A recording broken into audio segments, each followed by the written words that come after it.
The following presentation is for mature audiences only. Who are you? He's a fine man. All hell is broken loose. He's a great broadcaster. He's a very powerful guy. Absolutely brilliant. Feared by men, adored by women. He's a smart boy. It's patriotic. It's no big deal. It's the end of the world.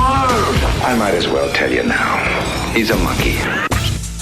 And how you doing, ladies and gentlemen, boys and girls, children of all ages? Welcome in to another edition of The Wild Side with Eric Clark. I am your not at all humble host, Eric Clark, saying thank you for taking time out of your busy day to give my video a watch and a listen. If you like it, like it. If you think other people are going to like it, give it a share. Make sure you are subscribed to the YouTube channel and you're following me on all the social media platforms. That way, if there's a song, a band, a video, something you want me to check out, you can hit me up with a DM or leave it in the comment section below. If you are going to leave it in the comments below, just do me a favor. Give it a cursory read through. If you see your comment or suggestion has already been made, just leave a like and an I concur.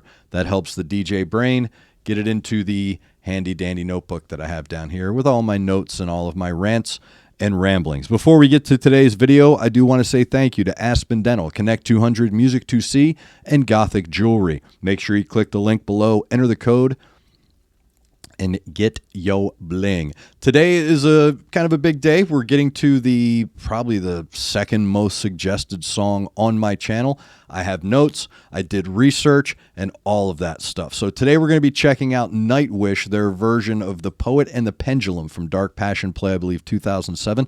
This song is basically a response to Tarja leaving the band and everything that was going on in Tuomas's life. I get there's a reference to Edgar Allan Poe, so I even broke out the old complete works of Edgar Allan, one of the most valuable things I have in my collection.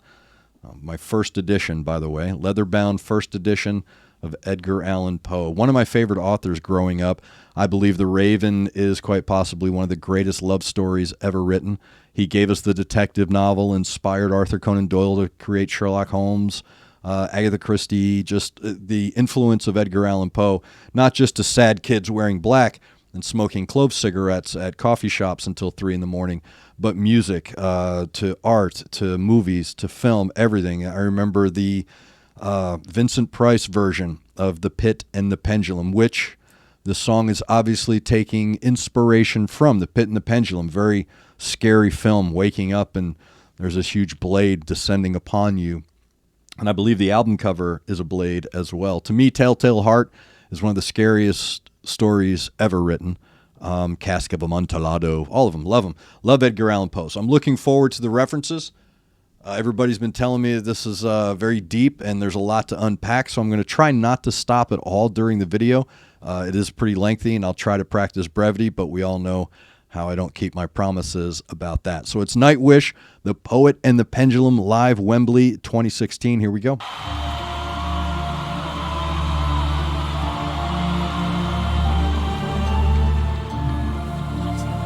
It's like 5 parts, right?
Great riff, great tone.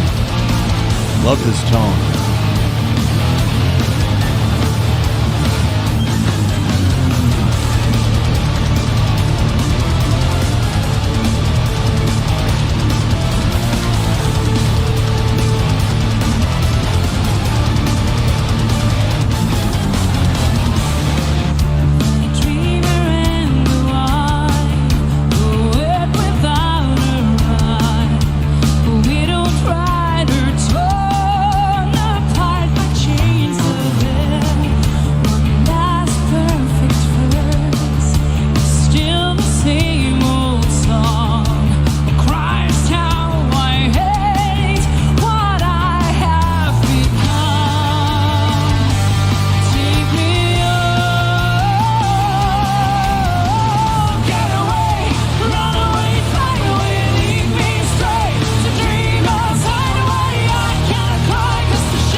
Deep and personal.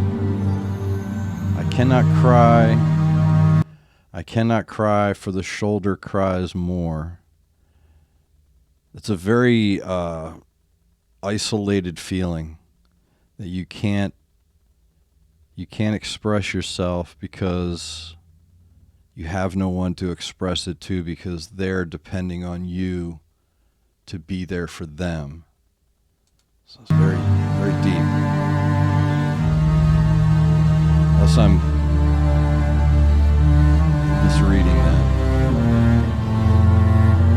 But that part seemed to talk about better days. It felt like there was what once was is no longer, and there's no one to express it to. I'm alone in that I can't express that. So maybe I'm reading too much into it. It's very deep and heavy.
being raped again and again and again. I know I will die alone, but loved. You live long enough to hear the sound of guns, long enough to find yourself screaming every night, long enough to see your friends betray you.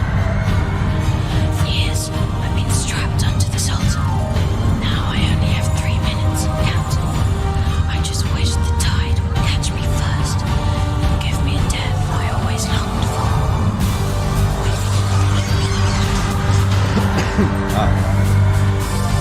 Very heavy.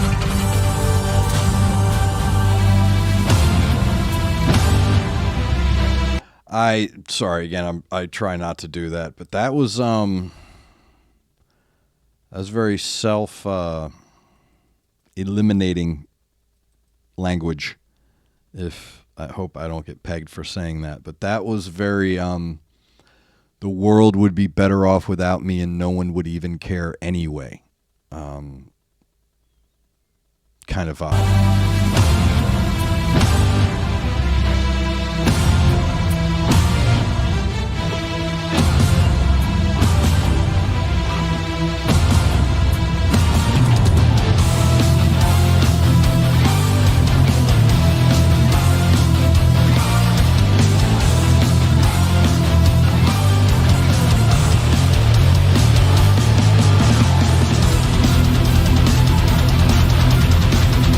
Great drive.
Hold on a second. 10:05.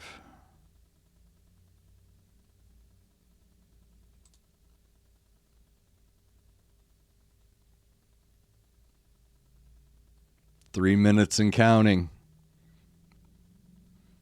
Did I just find an Easter egg? I think I just found an Easter egg, didn't I? Okay. Well done. So that's a lot of anger coming through that verse right there, that section, if you will. I love when Marco does that. His vocals, dude. That dude, he just controls when he comes in. I love his vocals. And then her coming in so lightly after him, and then her taking it a little darker as well. It's just brilliant how they take you on that journey. There's so much to unpack. Such a heavy track. Excuse me.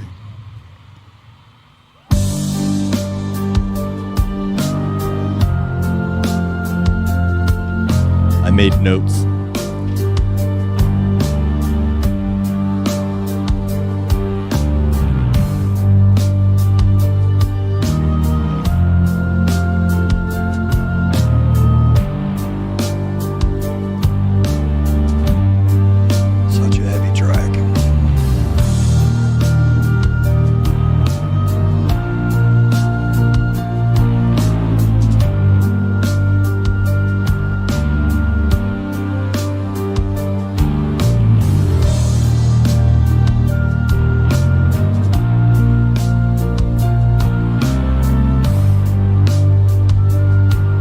Beautifully constructed song.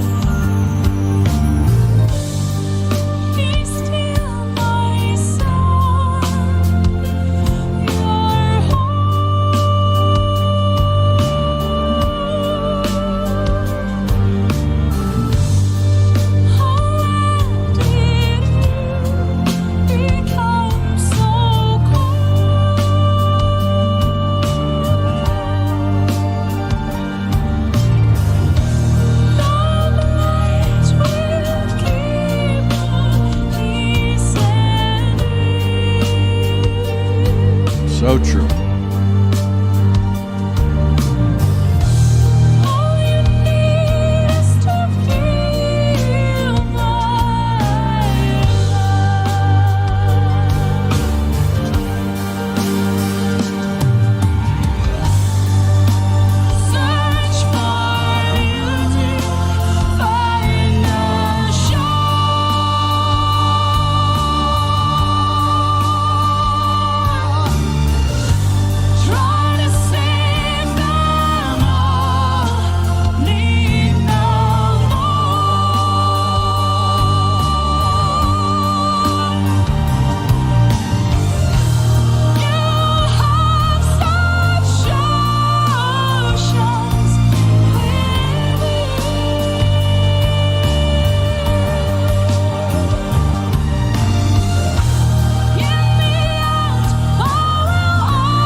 Starts with the end, ends at the beginning. Okay. So much to unpack here. So much to unpack.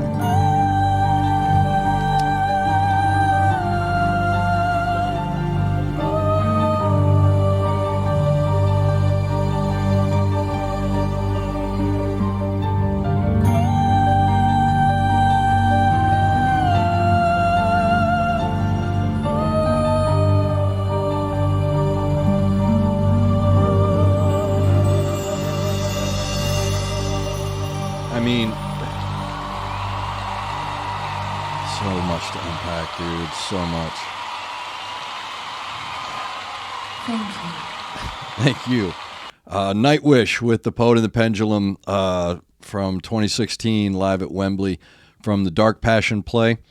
2007, I believe, is the one that is tracked. That is basically a response to the entirety of the drama that was letting Tarja go from the band in 2005. Couple of things.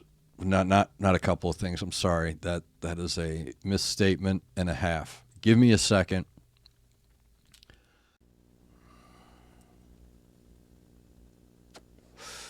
All right. Okay, so all right, so I've had a chance to get my thoughts in order. Again, a lot to unpack from that video, both musically and lyrically. I'll try to hit the easiest one first, and I really will try to practice brevity, but man, that is a lot to unpack. First, let's go musically. Again, it's really not out of order for me to say that lady, Floor Jansen, dominates the space. Dominates the space, absolutely, able to just walk out, boom, in control, even when singing a light, lilty type of vocal in charge, man, in control. I love how she's able to basically be 4 or 5 singers in one. That song is really well done, layered. It's one of those perfect constructed songs. All of the right elements are in there, and I'll get to that in a second. But Floor's vocals in this track specifically are really unique in that she's hitting 3 or 4 different types of vocals in one song and nailing each of them. So that rich, thick texture that she brings to all of her vocals are spot on. No ramping up, no dropping off at the end. Everything is nice and wide and thick throughout. Even in the higher registers, even in the lower registers, she's really good about that. So again, dominating with the vocals, dominating with the presence. Man, my brain is still going about the song, so I'm trying to get all of that put together. So the real driving force of the tune is the bass that Marco's playing and the drums that Kai is playing. It's really the foundation, those bright earth tones that are creating that solid palette for me that creates this familiarity and this tradition in its warmth. So I like the texture that they're bringing. It's a forward momentum song, and it changes enough. This is the genius of Tuomas. Is that the song changes. It's a 5-part track, but it doesn't feel 14 minutes, right? Because it changes at the right times. And when it does make its change, it's such a drastic change in temperature and tone meaning like a theme, that you don't really notice how long each one plays. You just kind of are involved in it. And the changing is dramatic, right? But the song itself is flowing.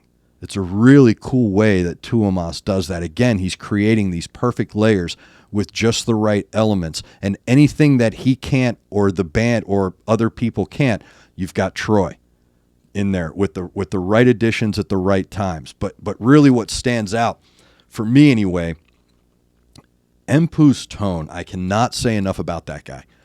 His tone is just so good. He is so good and brilliant at creating whatever the song calls for from a guitar. Excuse me. And he does it in such a great, unique, and brilliant way that he creates this perfect tone with that wood. He really does speak with that guitar, and I love how he sounds. So if he needs to sound prog, he'll do that. If he needs to sound orchestral, he can do that as well. And he's harmonizing with Tuomas on the keys. And if I'm not mistaken, I think I picked up on a couple of things here. Is this the track that he doesn't have her vocals in his ear?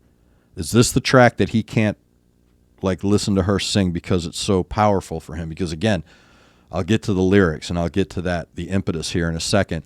But musically speaking, this is a great song that is constructed perfectly, once again, in a way that you don't feel the length. You don't feel the investment in your involvement. I really hope that makes sense. Time flies when you're having fun, really is what I just should have said, man. That's these things I think about later. But again, my brain is still kind of reeling from all of that because I wrote down just this flurry of emotion, and I read both letters. So let's get to the impetus of the song, The Poet and the Pendulum. I am a fan of Edgar Allan Poe. I've got a first edition right here, so grew up listening to it, loving it. So it's something I appreciate the reference to. I also understand, this song is like basically a metaphor wrapped in a allegory, being drowned by all your emotions at once. It's like I said, it's this with her vocals, with Floor vocals, it's this warm hug of everything's going to be okay. Suddenly you're thrown down a flight of stairs and then met at the bottom of the stairs and told that everything's going to be okay before throwing you down another flight of stairs. They're so good at doing that. And this one emotionally is gut-wrenching because having read both letters, I'm not going to get involved with the politics.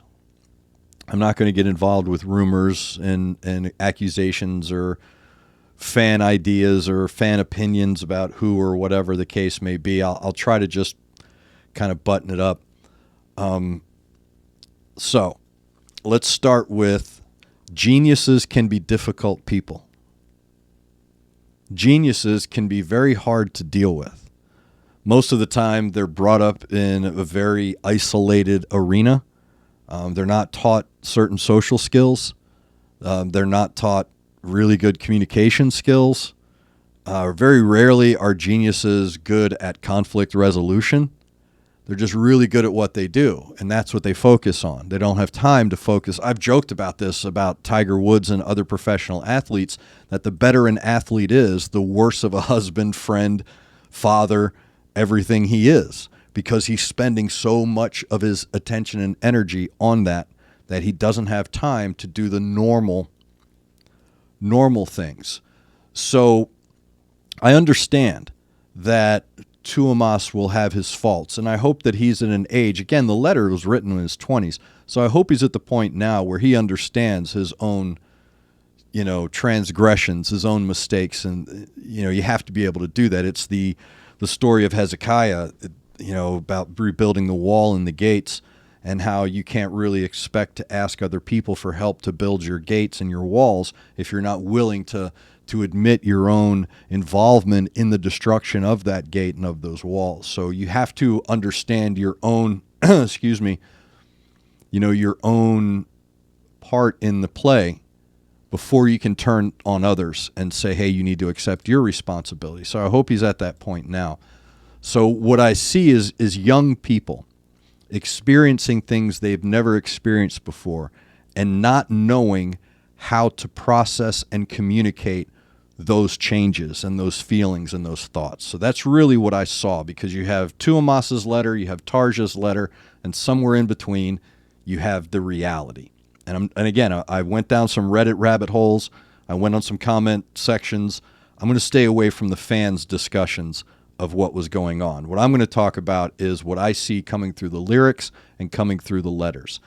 What I saw through the letters from both sides were young people not knowing how to communicate. Young people going through changes that were taking them in a direction that was maybe counterintuitive to what they started with. This is all about what once was no longer is, and I don't know how to accept that, and I don't know how to process that. Again, if I'm not mistaken, it was pretty clear that she was moving on soon anyway. So there's a build-up to this. And if you don't know how to communicate and you don't know how to process these new feelings, these new emotions that you've never felt before, it's going to bubble up. It's going to become something bigger than it is. It's going to be the mountain to the molehill.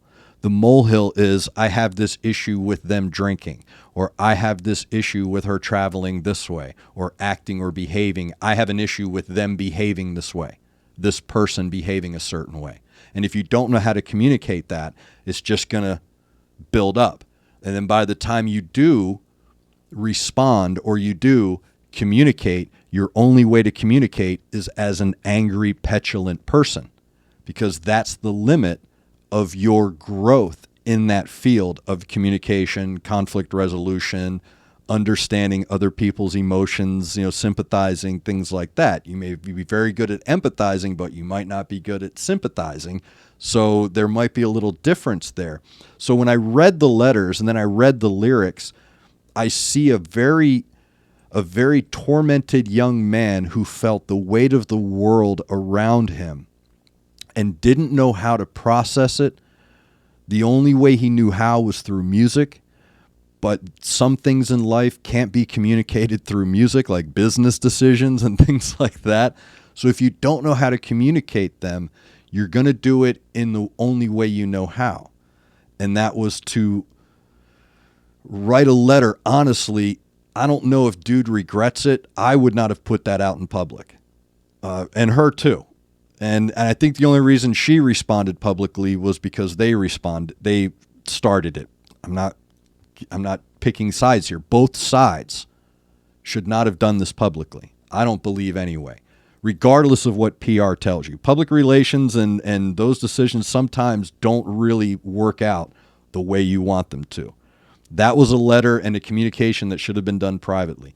But again, I'm getting the feeling that there wasn't much communication to go around, because that's how you're communicating. Because you didn't feel like you could sit down with them and have a real open and honest conversation for whatever reason it may be. Whether she felt like she couldn't communicate with them and they wouldn't listen to her, or they felt like she had distanced herself and they couldn't communicate with her. It doesn't matter. If neither side is willing to communicate the proper way, then this is what you're going to have. But let's be clear about something. Out of all of the singers in the world, only 3 have fronted that band. So it doesn't matter, really, in the grand scheme of things, who is singing the songs. If you enjoy them, you enjoy them. That's all you need. You don't need to go any further than that. You don't need to pick scabs.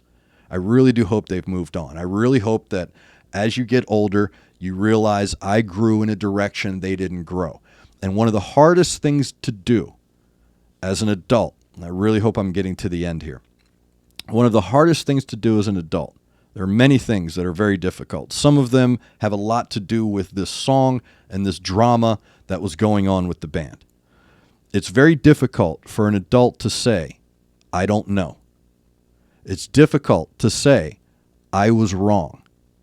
And it's even more difficult to say, I need help. If you're not able to say those 3 things in earnest, then you're kind of left to the whim of the blade. And that song in the line, that line in the song, the blade will keep on descending. It's a very important line. Meaning, for me anyway, is what I got from it. Life's going to go on. Whether you're upset, whether you're happy, whether you're sad, whether you're tortured or whatever, life's going to go on. It's going to keep coming at you. So you got to figure out a way to deal with it. And the only way to do that is to communicate. You have to communicate. So that's what I was getting from that. And this feeling of disappointment, that I'm not mad at you, I'm disappointed. Because another thing that's hard for humans to do is understand and come to real terms with and a comfortability with the fact that someone you love and someone you admire and someone you respect did something you think is shitty. It's hard to do that. It's part of grief. It's part of the grieving process to say they did something that goes against what I expected them to do. And that makes me feel this way. Even though they may have made that decision out of their own self-interests. You being upset with that is in your own self-interests. You see it's all this weird adult game that you have to get comfortable with yourself. And I hope that this song is a purge for him. I hope it was a purge for him and that he was able to go, okay, I got that out of my system. Let's move forward. And as we grow up and as we get older and as we experience things that are actually bigger than what that thing was, it starts to put it into perspective. So that was a great song in that respect of, I hope it allowed him to purge all of those feelings of, geez, I wrote them all down here, man. Just like, being jaded by the industry, the fear of losing yourself within that industry, was the only time we were having fun when we were young. Now that we're older, it's getting to be a big deal. So now you got the pressure. Then you have this feeling of giving up. And then when you're at your lowest, you get angry and you say, no, I'm not going to do it. So it's a great song of personal growth. And it's done in such a very, very creative way that it's able to connect with you and take you along through that journey. So very well done. Thank you very much for the suggestion. That was The Poet and the Pendulum by Nightwish from the Dark Passion play. And did I get that? Easter egg? Let me know. I think I got an Easter egg about the line about 3 minutes and counting, and then almost exactly 3 minutes later is the eulogy or the obituary for Tuomas, right? Did I get that Easter egg? I think I got that Easter egg. I hope so, because someone told me that there were a couple in there. At least I think I got that one. So again, very well done, very good tune. I got the references, so I appreciate it.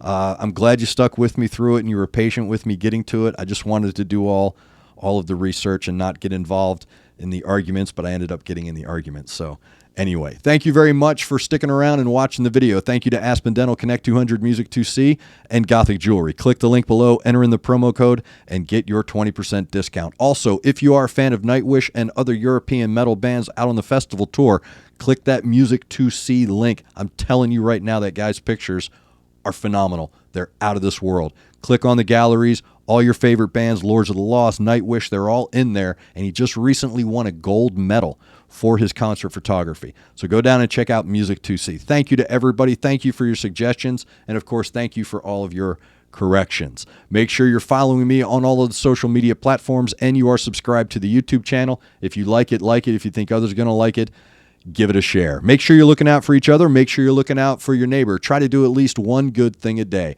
I am Eric Clark, and this has been The Wild Side.